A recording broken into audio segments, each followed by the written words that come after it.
Okay, April 21st, 2018. I just told the story of hearing from God the second time. So I was in West Virginia for about a year and a half. I worked for the whole school year. And then school was over, and I felt like it was time to leave West Virginia. One thing I've learned is life is all about seasons. And so felt led of the Lord to come home. So left West Virginia. Pastor Allen, church was doing good, and left Grandma and Grandpa. And what a year and a half that was. What a great time to be able to be with my Grandma and Grandpa. And I think I gained about 20 pounds that year, because Grandma, she would had food. Like, for example, Phil, would you like some coconut cream pie? As we're sitting around watching TV at night. Yeah, Grandma, it's my favorite. And so Grandma brought me the whole pie. And I ate it all. And on Thursday nights, we would watch James Rockford, The Rockford Files, and then my grandpa's favorite show, Hee Haw, and then they loved to watch the news, and it was Morgantown's close to Pittsburgh. We get the Pittsburgh station, and Grandpa loved the weatherman. This guy was funny. He was a weatherman from Pittsburgh. And we'd watch the Rockford Files, Hee Haw, and then the weatherman from Pittsburgh. And Grandpa would sit on his chair, had his leg up on the wooden part of the chair, laugh. Thursday nights were awesome. Now, after I ate that coconut cream pie that night, I was so sick, and I didn't throw up, but oh my goodness. And it was like a coconut cream pie, it was the real deal. It wasn't some wimpy, no, it was. And so I don't think I ate another bite of coconut cream pie for forever. It is like just the sound of coconut cream pie made me sick. So I came home and still got the Audi Fox, and I was home a month or so, and school was out. I was home a month, and I got called into the pastor's office back to see Elder David. Elder David, what's up? He said, I got a call from a pastor in Bakersfield, California. And he has a Christian school. It was called ACE, Accelerated Christian Education. The same school kind that I helped in West Virginia. What do you know, by chance? And he said they need help. He asked me if I had a young man who could come and help. That bizarre. And Elder David told me, he said, I have just the man for you. And he asked me, do you want to go? I'm like, yeah. Yeah, let's go. And so off to Bakersfield, I went, about a month later. And let's see, let me think. 1981. I bet it was like, yeah, it was. It was 1981. So, let's see, 57, 77, 4. I was 24, which means, wow, when I went to West Virginia, I was like 23. All right, so I'm in Bakersfield, California, and I was there for a year. And I lived, of course it was warm all year round. I lived in a 21-ish foot trailer, like an RV, had a little kitchen in it and stuff, right by the church. And it was great. And so, of course, when I was about 17, God started giving me songs. And so I'm writing songs, a few, and I, would sometimes sing and play and sing at the church. So that season ended, and I was coming back, time to come back home, South Bend, from Bakersfield. While I was in Bakersfield, California, in 1981, Reagan got shot, and the first space shuttle landed. It landed in the desert, and it flew right over Bakersfield, 2 huge, big sonic booms. So, looking back, I should have gone out to the desert and watched the first space shuttle land. That would have been pretty cool. But I didn't. But that's when I was there. I remember I ran in. I said, Reagan just got shot. I heard on the news. No, he didn't. Yeah, he just got shot. Okay, so, and I played my piano some and sang. And so coming back home, there was an evangelist. His name was Nathan Perry. This person, Brother Perry, was like what you call like an orator. So I've never heard anyone like him before or after. Nathan Perry, when he spoke and he would preach, he was just absolutely captivating. Every time you ever heard him preach, you'd like, don't stop, please. And he would never preach very long, like 20 minutes. He'd be going, everybody's at the edge of their seats, and he'd be like, boom. He stops talking. He'd say, I'm done. It's like, what? No, you're not, you can't, no. And, yep, that's it. I don't want to grieve the saints, he'd always say. Oh, he was just amazing. So he was married, and he was coming back to South Bend. Well, so for a ways, I traveled with him. And we were in Palm Springs, California, and he was there preaching. Like, he was friends with, like, Bob Hope.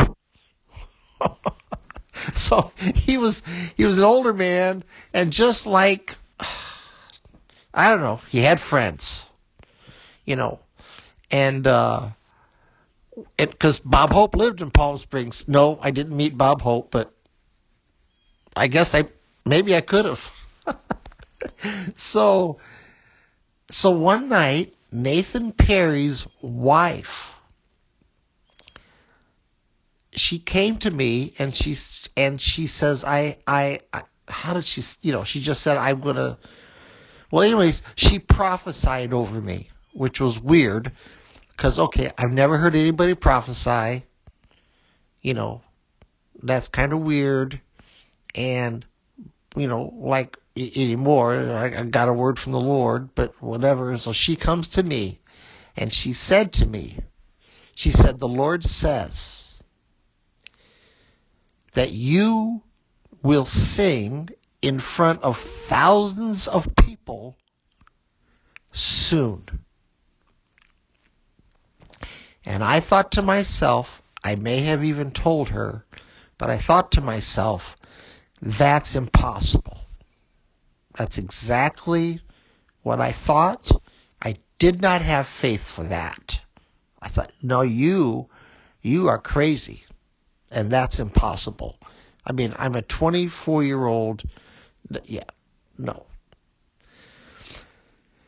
So I came home, and at our home, there was there's a big conference that our church was part of, and it was literally, this year it was at Notre Dame in the ACC.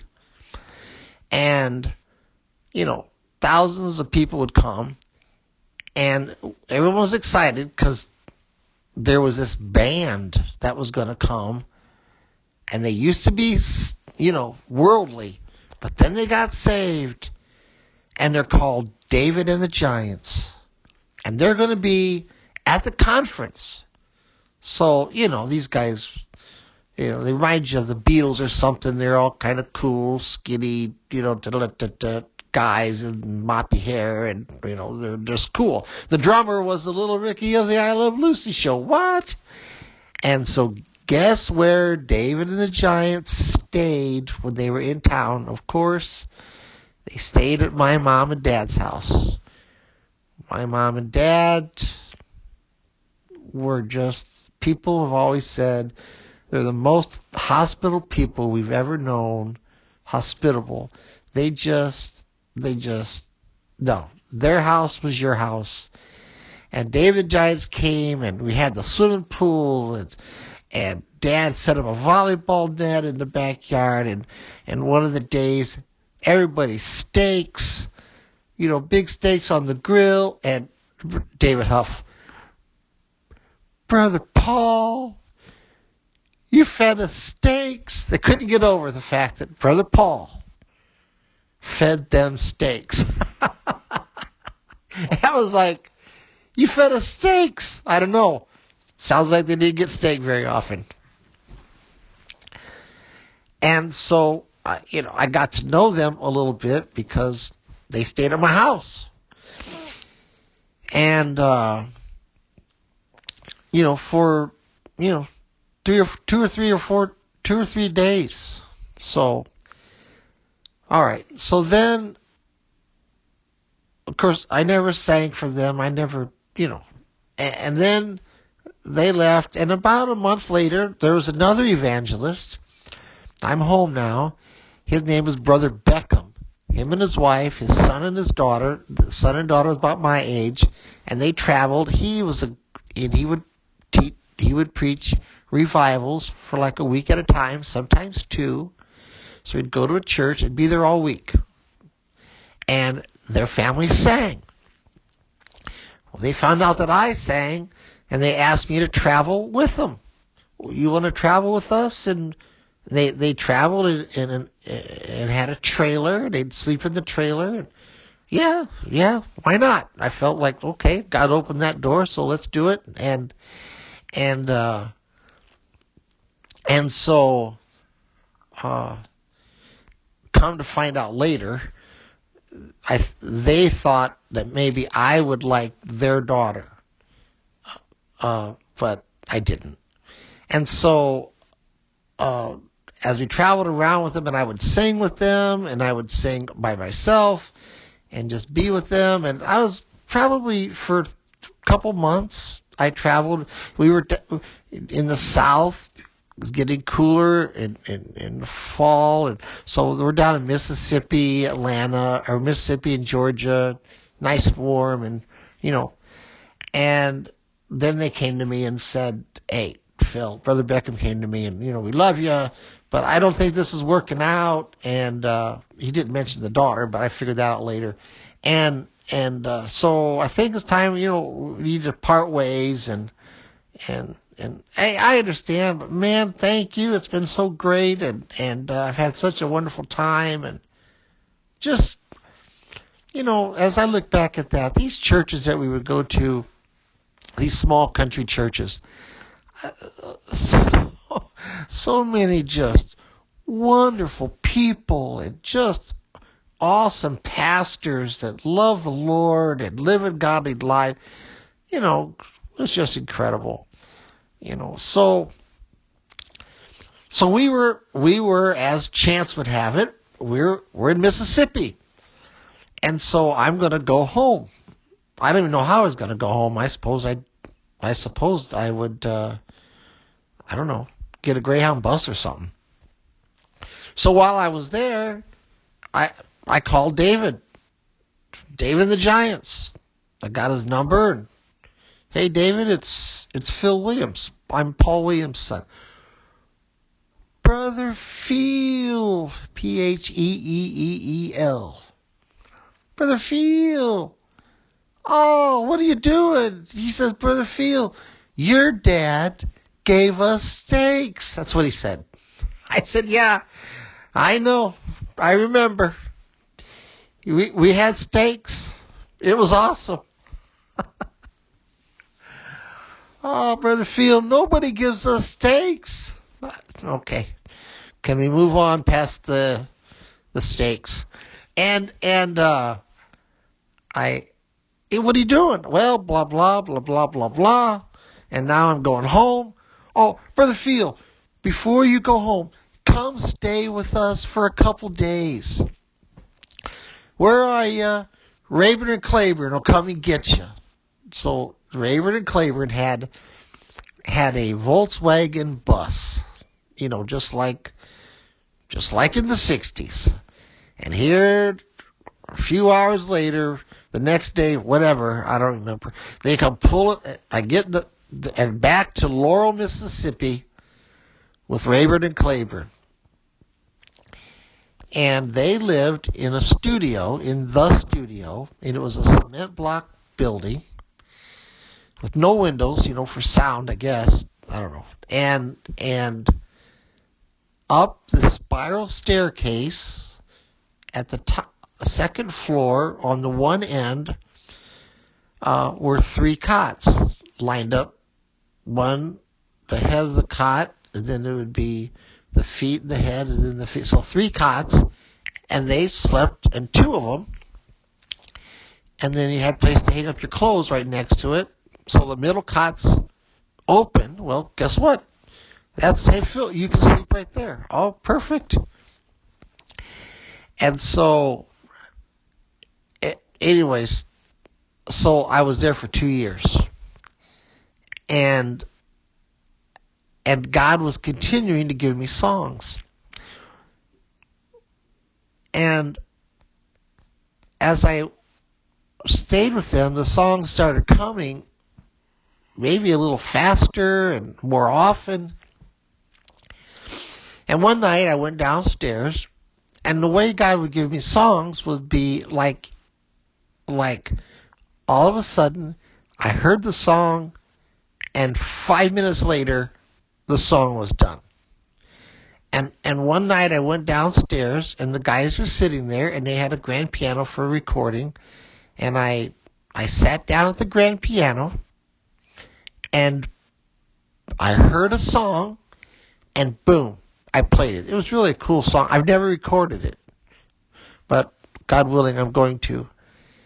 And it was called Live a Love Song. So boom, I'm done. I played it. I sang it. And they're like, Brother Phil, did you just write that song?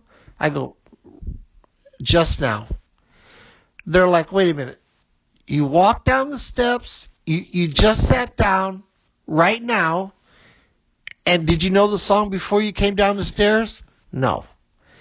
And you're telling us that you just sat down right now. We've been sitting here, and you just played and wrote, and you never, yes, just Jesus just gave it to me. That's an awesome song. I know, it is. And they pick up the phone. They call David. Blah, blah, blah, blah. 5 minutes later, David's there. He lived down the street. 15 minutes later, he comes in. What's going on? Brother Phil, play David the song. So I did. And you just wrote that song, Brother Phil? Yes. I just wrote it. Jesus just gave it to me. Brother Phil, here's what we want to do.